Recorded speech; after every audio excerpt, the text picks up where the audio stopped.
ನಮಸ್ಕಾರ ಸ್ನೇಹಿತರೆ, ಹೈಸ್ಕೂಲ್ಗೆ ಸ್ವಾಗತ. ಅಂತಾರಾಷ್ಟ್ರೀಯ ಮಟ್ಟದಲ್ಲಿ ಭಾರತದ ಬಗ್ಗೆ ಚರ್ಚೆ ಆಗ್ತಿರುವಂತಹ ಒಂದು ವಿಚಾರದ ಬಗ್ಗೆ ಈ ವಿಡಿಯೋವನ್ನು ಮಾಡ್ತಾ ಇದ್ದೀನಿ. ಯಮನ್ ರಾಷ್ಟ್ರದಲ್ಲಿ ಭಾರತ ಮೂಲದ ಒಬ್ಬ ಯುವತಿಗೆ ಮರಣದಂಡನೆ ಶಿಕ್ಷೆಯನ್ನು ವಿಧಿಸಲಾಗಿದೆ. ಅಂದರೆ ಗಲ್ಲು ಶಿಕ್ಷೆಯನ್ನು ವಿಧಿಸಲಾಗಿದೆ. ಅಲ್ಲಿಯ ಸುಪ್ರೀಂ ಕೋರ್ಟ್ ಈ ಒಂದು ಆದೇಶವನ್ನು ಕೊಟ್ಟಿದೆ. ಸೊ ಅದು ಈಗ ಅಂತಾರಾಷ್ಟ್ರೀಯ ಮಟ್ಟದಲ್ಲಿ ಸಿಕ್ಕಾಪಟ್ಟೆ ಚರ್ಚೆ ಆಗ್ತಿರುವಂಥ ವಿಚಾರ. ಅವಳು ಭಾರತದ ಮೂಲದ ಮಹಿಳೆ ಆಗಿರ್ತಾಳೆ, ಅಲ್ಲಿ ಕೆಲಸಕ್ಕೆ ಅಂತ ಹೋಗಿರ್ತಾಳೆ. ಅಲ್ಲಿ ಏನೋ ಒಂದು ಅಚಾತುರ್ಯ ನಡೆದು ಇವತ್ತವಳು ಮರಣದಂಡನೆ ಶಿಕ್ಷೆಗೆ ಒಳಗಾಗಿದ್ದಾಳೆ. ಸೊ ಈಗಿದು ಅಂತಾರಾಷ್ಟ್ರೀಯ ಮಟ್ಟಕ್ಕೆ ತಲುಪಿದೆ. ಜೊತೆಗೆ ಇದು ಕೇಂದ್ರ ಸರ್ಕಾರದ ಬಾಗಿಲನ್ನು ತಟ್ಟಿದೆ. ಹಲವಾರು ಸಂಘ ಸಂಸ್ಥೆಗಳು, NGOಗಳು, ಮುಖ್ಯಸ್ಥರು ಇದ್ರ ಬಗ್ಗೆ ಚರ್ಚೆಯನ್ನು ಮಾಡ್ತಾ ಇದ್ದಾರೆ. ಸಾಧ್ಯವಾದಷ್ಟು ಮರಣದಂಡನೆಯನ್ನು ತಪ್ಪಿಸೋದಕ್ಕೆ ಏನೇನೆಲ್ಲ ಪ್ರಯತ್ನಗಳು ಬೇಕೋ ಅದನ್ನೆಲ್ಲ ಮಾಡ್ತಾ ಇದ್ದಾರೆ. ಸೊ ಆ ಒಂದು ಕಥೆಯ ಭಾಗವಾಗಿ ಆ ವಿಚಾರ ಎಲ್ಲಿಂದ ಬಂತು, ಯಾಕೆ ಹೀಗಾಯಿತು ಅನ್ನೋದ್ರ ಬಗ್ಗೆ ಈ ವಿಡಿಯೋ. ಮೊದಲನೇದಾಗಿ ಭಾರತ ರಾಷ್ಟ್ರ, ಅದರಲ್ಲಿ ಕೇರಳ ಅನ್ನುವಂತಹ ರಾಜ್ಯ. ಆ ಕೇರಳದಲ್ಲಿ ನರ್ಸಿಂಗ್ ವಿದ್ಯಾಭ್ಯಾಸವನ್ನು ಮಾಡ್ತಾ ಇರ್ತಾಳೆ ಒಬ್ಬ ಮಹಿಳೆ. ಆ ಮಹಿಳೆಗೆ ವಿದ್ಯಾಭ್ಯಾಸ ಮುಗಿಯುತ್ತೆ. ಮುಂದೆ ಕೆಲಸ ಎಲ್ಲಿ ಅಂದರೆ ಫಾರಿನ್ಗೆ ಹೋಗಬೇಕು ಅಂತ ಅನಿಸುತ್ತೆ. ನಮ್ಮಲ್ಲಿ ತುಂಬ ಜನಕ್ಕೆ ಆ ಗೀಳಿದೆ.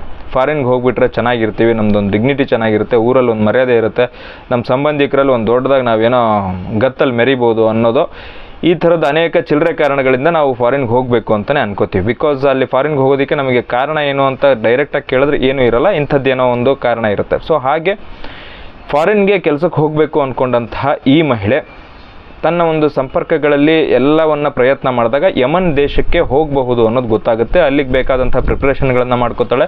ಅವಳು ಯಮನ್ ದೇಶಕ್ಕೆ ಹಾರ್ತಾಳೆ. ಈ ಒಂದು ಏನು ನಾನು ಹೇಳ್ತಾ ಇರೋ ಕಥೆ ಏನಿದೆಯಲ್ಲ, ಪ್ರಾರಂಭ ಆಗೋದು 2010-11ರಲ್ಲಿ. ಸೊ ಆ ಒಂದು ಟೈಮ್ ಲೈನಲ್ಲಿ ಪ್ರಾರಂಭ ಆಗುವಂಥ ಒಂದು ಕಥೆ ಇದು. ಸೊ ಅಲ್ಲಿ ನರ್ಸಿಂಗಿಗೆ ಸಂಬಂಧಪಟ್ಟಂತಹ ಕೆಲಸವನ್ನು ಮಾಡೋದಕ್ಕೆ ಪ್ರಾರಂಭ ಮಾಡ್ತಾಳೆ. ಸೊ 1-2-3 ವರ್ಷಕ್ಕೆ ಅವಳಿಗೊಂದು ಮದುವೆ ಆಗುತ್ತೆ. ಅದೇ ಕೇರಳ ಮೂಲದ ಒಬ್ಬ ಹುಡುಗನ ಜೊತೆ ಮದುವೆ ಆಗುತ್ತೆ. ಸ್ವಲ್ಪ ವರ್ಷಗಳ ಕಾಲ ಮತ್ತೆ ಕೇರಳದಲ್ಲಿರ್ತಾರೆ. ಮತ್ತು ಅದಾದಮೇಲೆ ಮತ್ತೆ ಯಮನ್ಗೆ ಹೋಗೋಣ ಅಂತ ಗಂಡ, ಹೆಂಡತಿ, ಪರಿವಾರ ಎಲ್ಲ ಯಮನ್ಗೆ ಹೋಗಿ ಸೆಟ್ಲ್ ಆಗುತ್ತೆ. ಸೊ ಅಲ್ಲಿ ಅವ್ರಿಗೊಂದು ಮಗು ಆಗುತ್ತೆ. ಮಗು ಆದಮೇಲೆ ಅಲ್ಲಿಯ ಒಂದು ಲೈಫ್ ಲೀಡಿಂಗ್ ಅನ್ನೋದೊಂದು ಹಣಕಾಸಿನ ತೊಂದರೆ ಬರುತ್ತೆ. ಹಾಗಾಗಿ ವಾಪಸ್ ನಾವು ಭಾರತಕ್ಕೆ ಹೋಗ್ಬಿಡೋಣ ಅಂತ ಮತ್ತೆ ಫ್ಯಾಮಿಲಿ ಪ್ಲ್ಯಾನ್ ಮಾಡುತ್ತೆ. ಭಾರತಕ್ಕೆ ಗಂಡ ಮತ್ತು ಮಗು ಬರುತ್ತೆ. ಕಾರಣಾಂತರಗಳಿಂದ ಆ ಟೈಮಲ್ಲಿ ಅವಳಿಗೆ ಕೆಲಸ ಇದ್ದಿದ್ದರಿಂದ ಆ ಒಬ್ಬ ಮಹಿಳೆ ಯಮನ್ನಲ್ಲೇ ಉಳ್ಕೋಬೇಕಾಗತ್ತೆ. ಅವಳ ಗಂಡ ಮತ್ತು ಮಕ್ಕಳು ವಾಪಸ್ ಭಾರತಕ್ಕೆ ಬರ್ತಾರೆ, ಅಂದರೆ ಕೇರಳ ರಾಜ್ಯಕ್ಕೆ ಬರ್ತಾರೆ.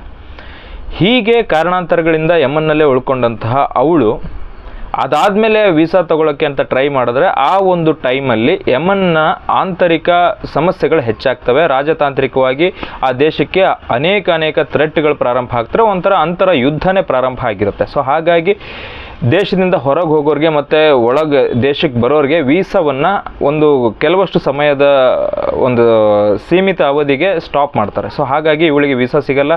ಇವಳ ಫ್ಯಾಮಿಲಿ ಮತ್ತೆ ವಾಪಸ್ ಯಮನ್ಗೆ ಹೋಗಬೇಕು ಅಂದರೆ ಅವ್ರಿಗೂ ಕೂಡ ವೀಸಾ ಸಿಗಲ್ಲ. ಸೊ ಹಾಗಾಗಿ ಅವ್ರು ಅಲ್ಲೇ ಉಳ್ಕೋತಾರೆ, ಇವಳು ಇಲ್ಲೇ ಉಳ್ಕೋತಾಳೆ.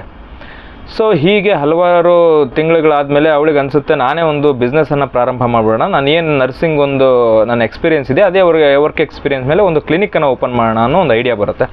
ಬಟ್ ಯಮನ್ ರಾಷ್ಟ್ರದ ಒಂದು ರೂಲ್ಸ್ ಪ್ರಕಾರ ಏನು ಅಂದರೆ, ಬೇರೆ ರಾಷ್ಟ್ರದ ಒಂದು ಏನು ಪ್ರಜೆ ಆಗಿರುವಂತಹ ವ್ಯಕ್ತಿ ಅವರ ದೇಶದಲ್ಲಿ ಒಂದು ಸಂಸ್ಥೆಯನ್ನು ನಡೆಸೋ ಹಾಗಿಲ್ಲ, ಒಂದು ಸಂಸ್ಥೆನ ಓನ್ ಮಾಡೋದು ಹಾಗಿಲ್ಲ ಅನ್ನೋದು ಒಂದು ರೂಲ್ಸ್ ಇದೆಯಂತೆ. ಸೊ ಹಾಗಾಗಿ ಅವಳು ತನ್ನ ಹೆಸರಲ್ಲಿ ಯಾವುದೇ ಸಂಸ್ಥೆಯನ್ನು ಓಪನ್ ಮಾಡೋದಕ್ಕಾಗಲ್ಲ. ಅದಕ್ಕೆ ಬೇಕಾಗಿರುವಂತಹ ಹಣ ಅವಳ ಹತ್ರ ಇದೆ, ಪ್ರಯತ್ನ ಅವಳ ಹತ್ರ ಇದೆ. ಆದರೆ ಅವಳ ಹೆಸರಲ್ಲಿ ಸಂಸ್ಥೆ ರಿಜಿಸ್ಟರ್ ಮಾಡೋದಕ್ಕಾಗಲ್ಲ, ರಿಜಿಸ್ಟರ್ ಮಾಡಿದ್ರೆ ಕೆಲಸ ಮಾಡೋದಕ್ಕಾಗಲ್ಲ. ಹಾಗಾಗಿ ಅಲ್ಲೇ ಇದ್ದಂತಹ ಯಮನ್ ರಾಷ್ಟ್ರದವನೇ ಆಗಿರುವಂತಹ ಸುಮಾರು ದಿನಗಳಿಂದ ಇವಳಿಗೆ ಗೊತ್ತಿರುವಂತಹ ಒಬ್ಬ ಹುಡುಗನ್ನ ಇವಳು ಸೇರಿಸ್ಕೋತಾಳೆ. ಅವನು ಅದೇ ರಾಷ್ಟ್ರದಲ್ಲಿ ಹುಟ್ಟಿ ಅಲ್ಲೇ ಬೆಳೆದಿರುವಂತಹ ಅಲ್ಲಿಯ ಪ್ರಜೆ. ಸೊ ಅವನನ್ನು ಇವಳ ಜೊತೆಗೆ ಸೇರಿಸ್ಕೋತಾಳೆ. ನೋಡು, ಈ ಥರ ಇದೆ, ನಾವೊಂದು ಕ್ಲಿನಿಕ್ಕನ್ನು ಪ್ರಾರಂಭ ಮಾಡೋಣ, ಅದಕ್ಕೆ ಎಷ್ಟು ಬೇಕೋ ಹಣ ಎಲ್ಲ ನನ್ನ ಹತ್ರ ಇದೆ, ನೀನು ಸಹಾಯ ಮಾಡಷ್ಟೇ, ನಿನ್ನ ಹೆಸರಲ್ಲಿ ಒಂದು ಲೈಸೆನ್ಸ್ ಮಾಡಿಸೋಣ ಅಂತ. ಸೊ ಅದಕ್ಕೆಲ್ಲ ಇಬ್ಬರು ಒಪ್ತಾರೆ, ಹೋಗ್ತಾರೆ, ಲೈಸೆನ್ಸ್ ಮಾಡಿಸ್ತಾರೆ, ಕ್ಲಿನಿಕ್ನ ಓಪನ್ ಮಾಡ್ತಾರೆ. ಅದು ಚೆನ್ನಾಗಿ ರನ್ ಆಗ್ತಾ ಹೋಗುತ್ತೆ. ಅಲ್ಲಿ ದುಡ್ಡು ಹಾಕಿದ್ದು ಇವಳೇನೆ, ಅಲ್ಲಿ ಇವಳು ಕೆಲಸ ಮಾಡ್ತಿರೋದು ಇವಳ ಪ್ರಯತ್ನದ ಮತ್ತು ಇವಳ ಒಂದು ಅನುಭವದ ಮೇರೆಗೆ. ಅವನು ಜಸ್ಟ್ ಒಬ್ಬ ಸಪೋರ್ಟರ್ ಆಗಿರ್ತಾನೆ. ಬಟ್ ಯಾವಾಗ ಕ್ಲಿನಿಕ್ಕು ತುಂಬ ಲಾಭ ಮಾಡೋದಕ್ಕೆ ಪ್ರಾರಂಭ ಆಗುತ್ತೋ ಆ ಲಾಭದ ಬಹುಪಾಲು ಅಂಶವನ್ನು ಅವನು ತೊಗೊಳೋದಕ್ಕೆ ಪ್ರಾರಂಭ ಮಾಡ್ತಾನೆ. ಈ ಲಾಭಾಂಶ ಯಾವಾಗ ಅವನು ತೊಗೊಳೋದಕ್ಕೆ ಪ್ರಾರಂಭ ಮಾಡ್ತಾನೋ ಇವಳಿಗೂ ಅವನಿಗೂ ಒಂದು ಸ್ವಲ್ಪ ತಿಕ್ಕಾಟಗಳು ಪ್ರಾರಂಭ ಆಗ್ತವೆ. ಆಮೇಲೆ ಜೊತೆಗೆ ಅವನು ಹೊರಗಡೆ ಎಲ್ಲ ನಾನು ಇವಳು ಗಂಡ ಹೆಂಡತಿ ಅಂತ ಹೇಳ್ಕೊಂಡು ಓಡಾಡ್ತಾ ಇರ್ತಾನಂತೆ. ಸೊ ಇದು ಕೂಡ ಅವಳು ಕಿವಿಗೆ ಬಿದ್ದಾಗ ಒಂದು ದೊಡ್ಡದಾಗಿ ಒಂದು ಜಗಳ ಆಗುತ್ತೆ.